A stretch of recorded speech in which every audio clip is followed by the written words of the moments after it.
Hello everyone, welcome back to Edu Adams. उम्मीद है आप सब अच्छे होंगे। हम फिर से आपके सामने एक नया टॉपिक लेकर हाजिर हैं और आज का जो हमारा टॉपिक है वो है वेसिकल ट्रांसपोर्ट। जैसा कि आपको याद ही होगा, लास्ट टॉपिक हमने डिस्कस किया था एक्टिव ट्रांसपोर्ट। वेसिकल ट्रांसपोर्ट भी एक तरह का एक्टिव ट्रांसपोर्ट है क्योंकि इसके अंदर भी क्या है, एटीपी यूज़ होती है। पहले बात कर लेते हैं वेसिकल ट्रांसपोर्ट होता क्या है। तो वेसिकल ट्रांसपोर्ट जो मेनली एक बायोलॉजिकल प्रोसेस है जो कि सेल के अंदर लार्ज मॉलिक्यूल्स को मूव करवाने के काम आता है, जैसे कि प्रोटीन है, लिपिड्स हैं, वेस्ट मटेरियल है या न्यूट्रिएंट्स है। वेसिकल ट्रांसपोर्ट में जो मेम्ब्रेन से बनी हुई छोटी छोटी थैलियों की फॉर्म में मटेरियल को क्या है, मॉलिक्यूल्स को सेल के अंदर ट्रांसपोर्ट किया जाता है। इसके अंदर एटीपी रिक्वायर्ड होती है, एटीपी का यूज़ होता है। वेसिकल ट्रांसपोर्ट जो है वो दो टाइप का होता है। फर्स्ट जो है एंडोसाइटोसिस, जिसका मतलब है कि entry into the cell, cell के अंदर एंट्री करना। और सेकंड होता है एक्सोसाइटोसिस, जिसका मीनिंग है एग्जिट फ्रॉम द सेल, यानी कि सेल से वेसिकल की फॉर्म में जो है किसी मॉलिक्यूल्स का बाहर निकलना, तो उसको हम एक्सोसाइटोसिस बोलते हैं। अब एंडोसाइटोसिस में आगे इसके थ्री टाइप्स और होते हैं, जिसमें थ्री टाइप्स हैं: phagocytosis, pinocytosis and receptor mediated endocytosis. तो फैगोसाइटोसिस के बारे में बात करते हैं। फैगोसाइटोसिस में जो है मेनली लार्ज मॉलिक्यूल्स या सॉलिड पार्टिकल्स का क्या है, सेल के अंदर ट्रांसपोर्ट किया जाता है सॉलिड फॉर्म में, और लार्ज मॉलिक्यूल्स के अंदर की फॉर्म में इसके अंदर सेल के अंदर इसका ट्रांसपोर्ट किया जाता है।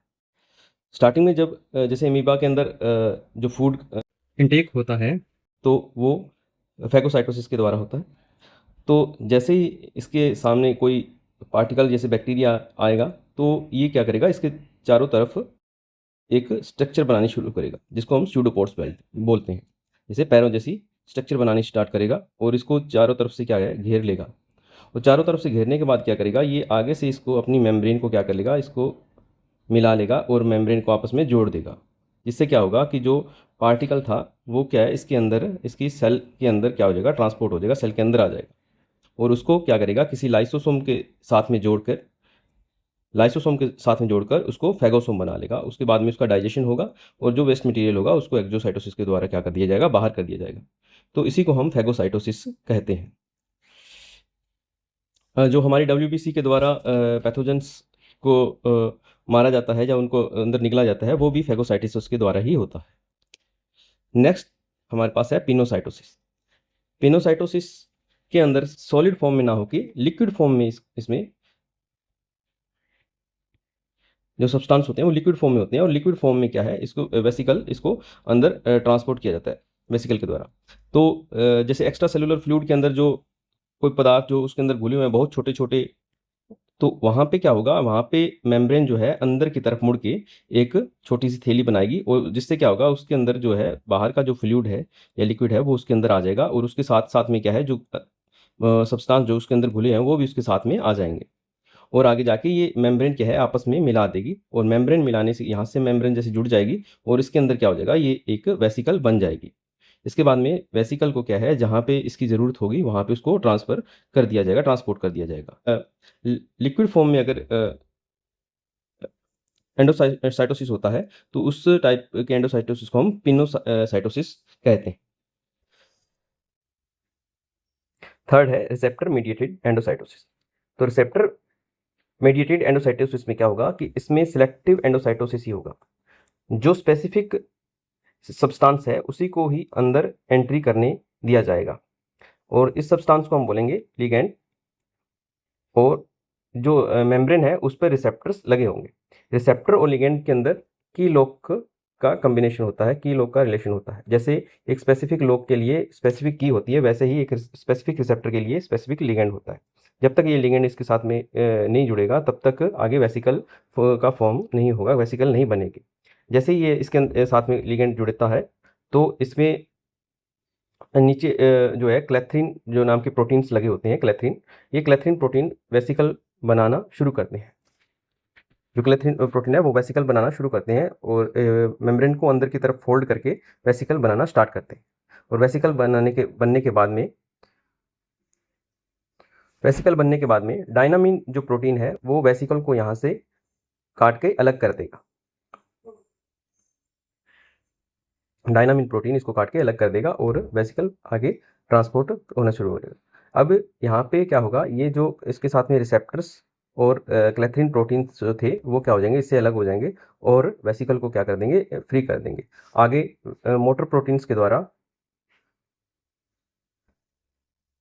माइक्रोट्यूब्यूल्स की हेल्प से इसको टारगेट प्रोटीन टारगेट साइट तक इसको पहुंचा दिया जाएगा, इसको वहां तक ट्रांसपोर्ट कर दिया जाएगा। तो ये था रिसेप्टर मीडिएटेड एंडोसाइटोसिस। नेक्स्ट बात करते हैं एक्सोसाइटोसिस की, जिसका मतलब है एग्जिट फ्रॉम द सेल। तो इसमें जो है कंटेंट जो प्लाज्मा मेम्ब्रेन से कंटेंट को बाहर की तरफ रिलीज किया जाता है। जैसे कोई इस सेल के अंदर वेसिकल है, उसको क्या किया जाएगा, पहले प्लाज्मा मेम्ब्रेन के साथ में अटैच किया जाएगा और प्लाज्मा मेम्ब्रेन के साथ में अटैच होने के बाद में इसका यहाँ से इसको खोल दिया जाएगा और जो कंटेंट होगा उसको बाहर एक्स्ट्रा सेलुलर फ्लूइड के अंदर क्या कर दिया जाएगा, रिलीज कर दिया जाएगा। तो इसी को हम एक्सोसाइटोसिस कहते हैं, जो मेनली हार्मोन सेक्रेशन में और न्यूरोट्रांसमीटर्स के अंदर क्या होता है, काम आता है।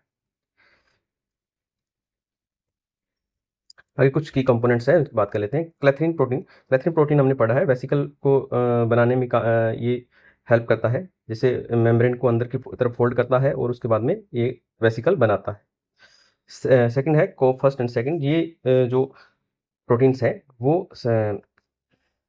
वेसिकल को टारगेट साइट तक ले जाने के लिए यूज होते हैं। डायनामाइन जो है, जो वेसिकल को प्लाज्मा मेम्ब्रेन से क्या करते हैं, काट के अलग करते हैं।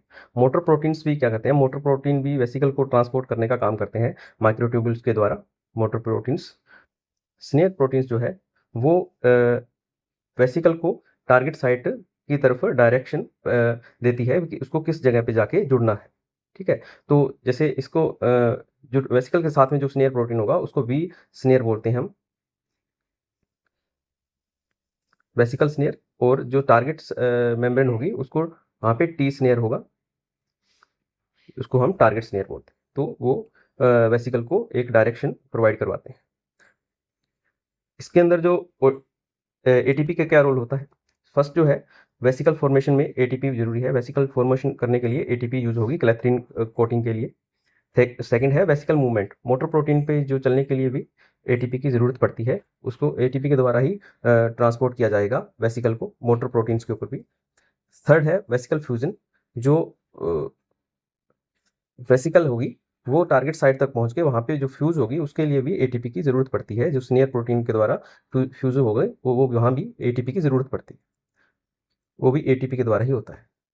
इसके बायोलॉजिकल सिग्निफिकेंस क्या है, बायोलॉजिकल सिग्निफिकेंस है, फर्स्ट है intracellular transport of hormone and enzymes. जो हार्मोन्स और एंजाइम्स का जो एक सेल से दूसरी सेल के अंदर जो ट्रांसपोर्ट है वो वेसिकल ट्रांसपोर्ट के द्वारा ही किया जाता है। सेकंड है न्यूरोनल कम्युनिकेशन, न्यूरॉन्स के में जो सिग्नल्स भेजे जाते हैं वो भी वेसिकल ट्रांसपोर्ट के थ्रू ही भेजे जाते हैं। थर्ड है इम्यून डिफेंस, जो मैंने बताया था कि डब्ल्यूबीसी के द्वारा जो बैक्टीरिया है या पैथोजेंस है उनको निगलने का काम भी वेसिकल ट्रांसपोर्ट जो है उसी मेथड्स के द्वारा किया जाता है। थर्ड है होम्योस्टेटिस मेंटेनेंस, जो हमारी बॉडी का जैसे टेम्परेचर रेगुलेशन है या हमारी ब्लड शुगर या कोलेस्ट्रॉल जो है रेगुलेशन जो है वो भी वेसिकल ट्रांसपोर्शन पोर्ट के द्वारा ही होता है। ये इन सब का क्या है, ये बायोलॉजिकल सिग्निफिकेंस है इसका। तो आज का हमारा टॉपिक यही था, वेसिकल ट्रांसपोर्ट। उम्मीद है आपको समझ में आया होगा और आगे भी आपके लिए इसी तरह अलग अलग टॉपिक्स पर वीडियो आती रहेगी। अगर आपको किसी स्पेसिफिक टॉपिक के बारे में डिस्कस करना हो तो आप कमेंट बॉक्स में ज़रूर लिखिएगा। वीडियो को लाइक कीजिएगा, शेयर कीजिएगा, चैनल को सब्सक्राइब कीजिएगा। Okay, thank you, bye.